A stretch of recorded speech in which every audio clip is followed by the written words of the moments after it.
niin, tervetuloa ensimmäiselle oikealle ihan soitto-oppitunnille. Ihan ensimmäisenä päästäänkin katselemaan niitä kelloja taas, niin kuin viime oppitunnissa puhuttiin, että on erilaisia kelloja. Niin täältä löytyy nyt pikkukelloja, joita löytyy 4 kappaletta. Sitten löytyy keskikelloja, joita onkin hieman enemmän. Näitä on tässä 12. Ja sitten löytyy vielä nämä pedaalit täältä näin. Ja nyt aloitetaankin aivan ensimmäisellä soittoharjoituksella, eli siis keskikelloilla. Keskikelloissa käytetään vasenta kättä.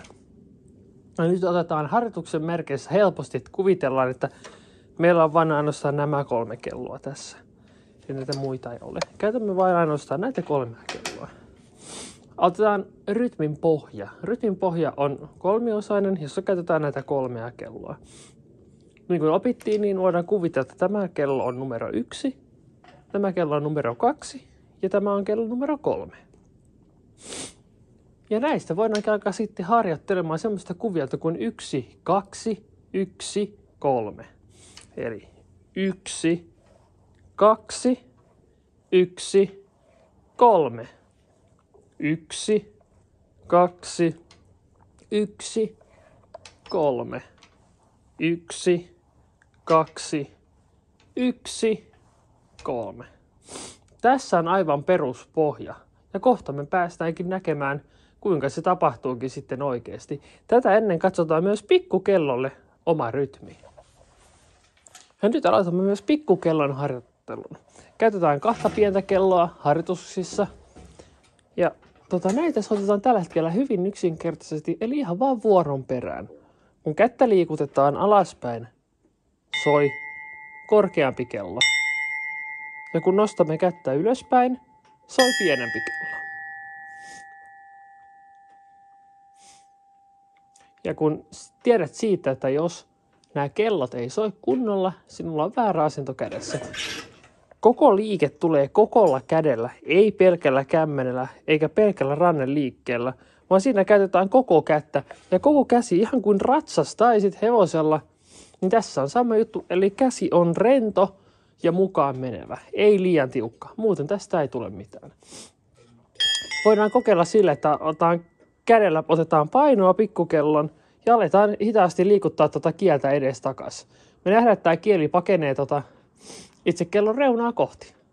Sama pätee myös tällä suuremmalla kellolla, kun nostetaan kättä ylös.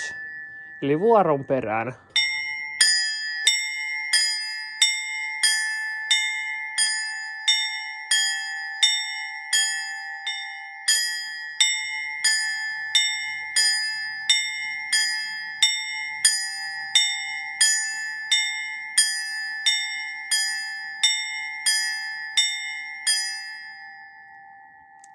Käden suuntakin on myös erittäin tarkka sekä kämmenen kulma, että jos me käännämme kämmentä liikaa vasemmalle, tästä ei tule mitään, tai kämmentä liikaa oikealta, tästä ei tule mitään.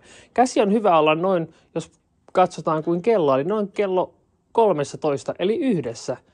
Ei ole aivan suora, mutta hieman oikealle päin vinossa. Eli tälleen tässä on paras mahdollinen kulma soitolle.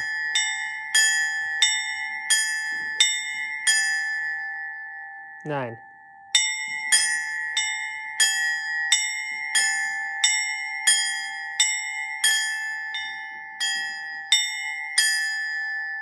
No niin, otetaanpa ensimmäinen harjoittelu, jossa käytetään näitä 2 pientä kelloa sekä 3 kelloa. Tässä käytetään samaa, mitä äsken juuri oli puhe, eli 1, 2, 1, 3.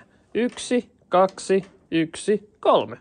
Eli kokeillaan 1, 2, 1, 3. Eli 1, 2, 1, 3. 1, 2, 1, 3. 1, 2, 1, 3. Ja nyt kokeillaan pikkukellojen kanssa. Ensin kuvataan keskikellojen kättä.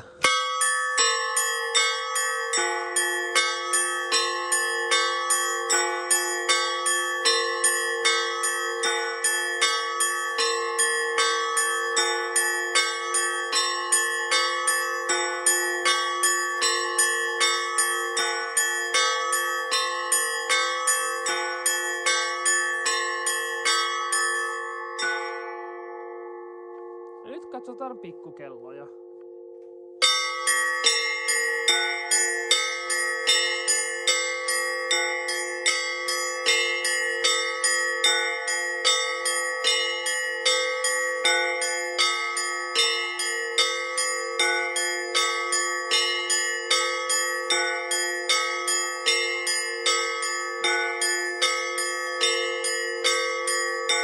Eli 1, 2, 1, 3.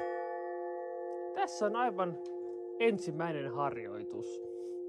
Kun hallitset tämän, niin voit siirtyä sitten seuraavaan osioon. Mennäänpä vielä kerran. 1, 2, 1, 3. 1, 2, 1, 3. Ja niin edelleen. Katsotaan vielä tästä keskikelloliikettä. Eli 1, 2, 1, 3.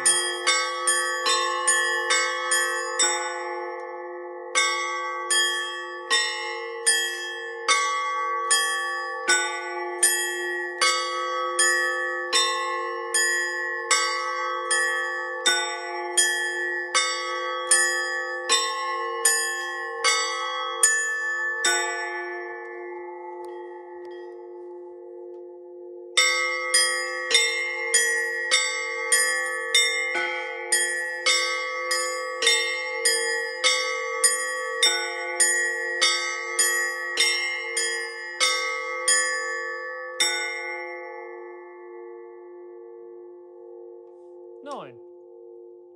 Tässä oli ensimmäinen soitto-osio. Seuraavassa soitto-osiossa päästäänkin sitten vielä vähän tarkemmin katsomaan näitä oikeita liikkeitä käsille sekä jaloille ja otetaan myöskin basso käyttöön.